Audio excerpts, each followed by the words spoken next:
Good day to you, one and all. It is I, Justin Hawkins, and this is Justin Hawkins Rides Again. Now, is it the end of the rock and roll lifestyle?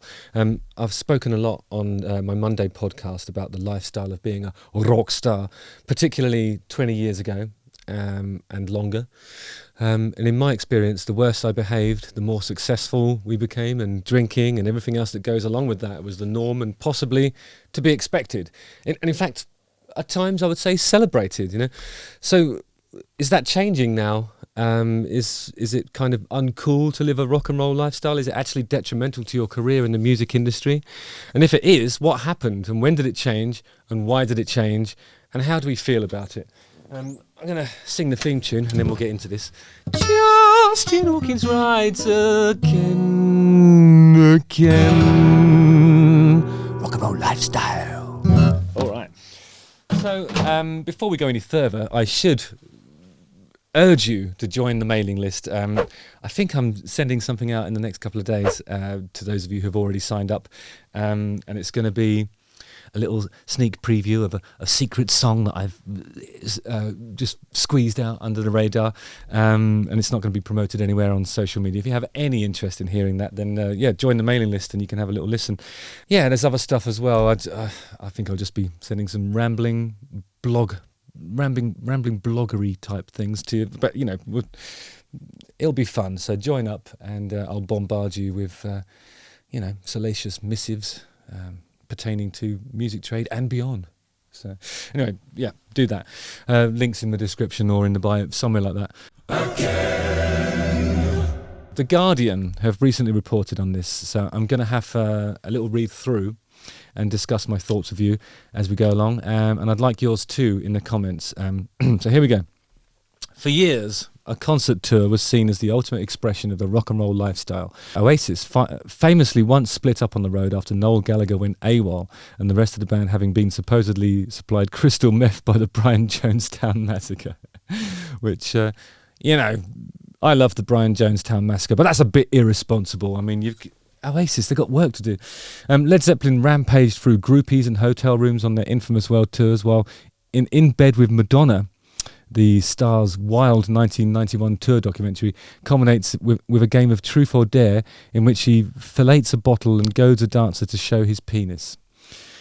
In recent years, as conversations around substance abuse, consent and mental health have forced those in the music industry to consider the damaging nature of a lot of accepted rock tradition, that kind of touring life debauchery has supposedly gone further and further out of fashion, replaced by a safer, more enlightened music culture. Or perhaps we should use the word woke. I hate that word. Anyway, this made it all the more shocking when this month Lizzo was sued by former dancers who alleged that, among other toxic workplace practices, the American singer encouraged them to dance with and touch naked strippers at at strip club presumably, while on tour in Amsterdam. And of course Lizzo denies all of these accusations, so they are allegations. So has the culture really changed, or has an ever PR-driven industry just found better ways to hide all the shagging, drinking and drug taking that still goes on behind the scenes? Best Coast singer Bethany Cosentino, who recently struck out as a solo artist under her own name, says that the election of Donald Trump in 2016, as well as the Me Too movement, forced a lot of people she knew to reckon with the idea that this machismo, toxic, masculine attitude has very much been applauded in a way that let men get away with everything. When she first began touring with Best Coast at 23, she felt that touring culture was still very much geared towards the hard partying lifestyle. I'm from America, where our culture is very much like you get wasted and you drink and you party, she says. There's a kind of a joke where people say every backstage is an open bar. And it's true. You get a rider and you get drink tickets and you can live this fantasy of what it would be like to be a quote-unquote rock star. In general, it would seem that sobriety is more common among touring musicians than it's ever been, with indie stars such as Waxahachie, Florence Welch and Constantino herself all becoming drink and drug free in the past few years. Lisa Larson, an American tour manager who works with bands such as Snail Mail, great name, Bully and Boy Harsher, says that in the time she's been touring, she's seen a lot of people getting sober, going through some crazy shit in their lives that makes them rethink their choices and their nightlife behaviour. I suppose that's talking about when people hit the rock bottom, and then you're forced to make changes. You know?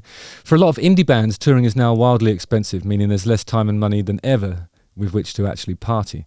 And the other thing about, I think what Constantino was talking about earlier, that free bar that happens backstage, that's not free. You're paying for that.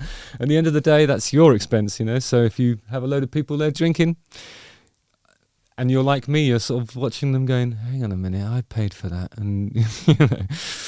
Jess Eastwood and Guy Page are members of the Isle of Wight band Coach Party, and that a need to tour well has dictated the way they behave on the road. The Lizzo situation does feel very unique now, and the reaction to it online shows how much that lifestyle isn't tolerated or idolised anymore, says Eastwood. To perform the best, we all know we have to keep on top form, especially when people are paying actual money to come to our shows, not to mention how tiring it already is to do this lifestyle sober. There's so many bands out there, you need to be on your best game and to stand a chance of making it anywhere. Really good point. I sometimes wonder if, I have to do, just for, as a sober individual, I don't party, I don't do any of that stuff.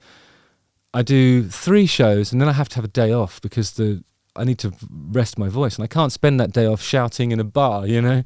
I've tried that 20 years ago and it's just, you end up cancelling shows, and that is the most heartbreaking thing you can do because you know you're letting your fans down, you're letting yourself down.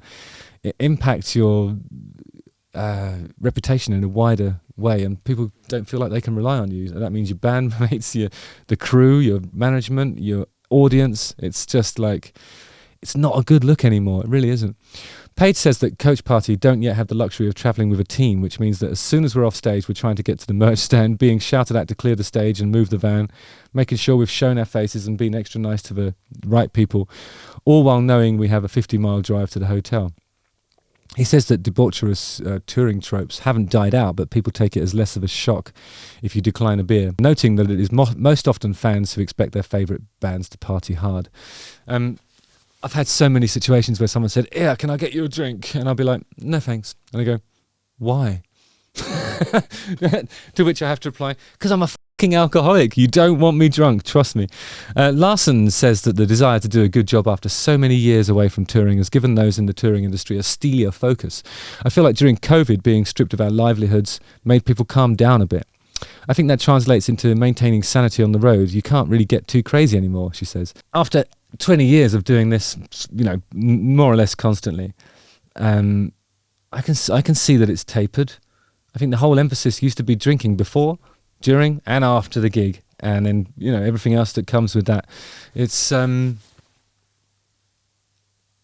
it just isn't like that anymore. I think there's 1 or 2 people in our touring party who will go out and find some fun, but they do it in a way where it's sort of super respectful, and they're still like ready to rock on the next day. And you know, nobody's doing anything to sort of hinder their ability to perform the following night.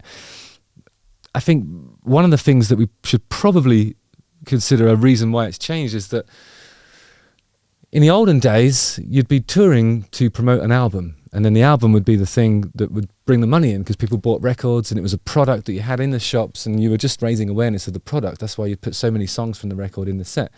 Whereas now it's the other way around. Like, I think the album that you create and service to the streaming sites or sell as a physical thing, that is what you use to promote the tour. So the whole emphasis has completely changed.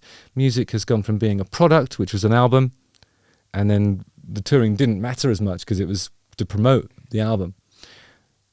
And now it's become a service. So what's the one thing that AI can't do? What's the one thing that you don't get from a streaming platform? The live music experience. It's the one thing you've got to get right.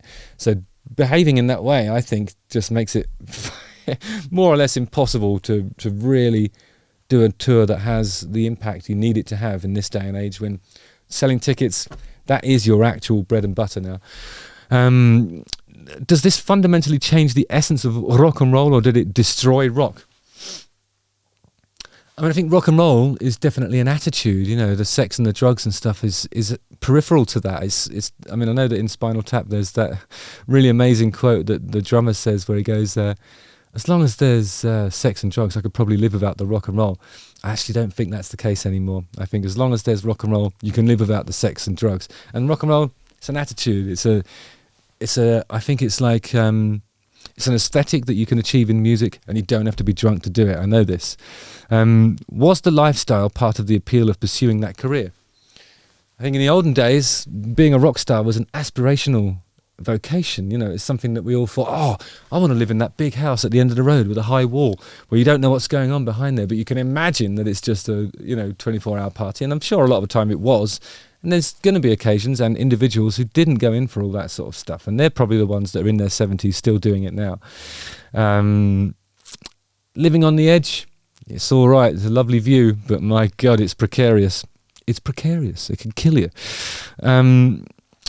And the other thing I was going to say,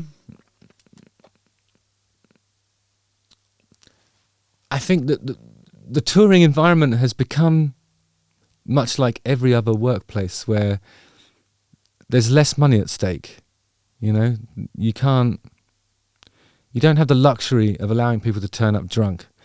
You don't have the luxury of sloppy workmanship from your crew and your techs. You can't allow yourself to be a figurehead of a band and act in that way anymore, because there's less bunts, and you just have to be a super efficient, focused touring machine, not the knowledge oil that you pour into your mind. That's called booze. But you need to be on the top of your game. Competition is fierce.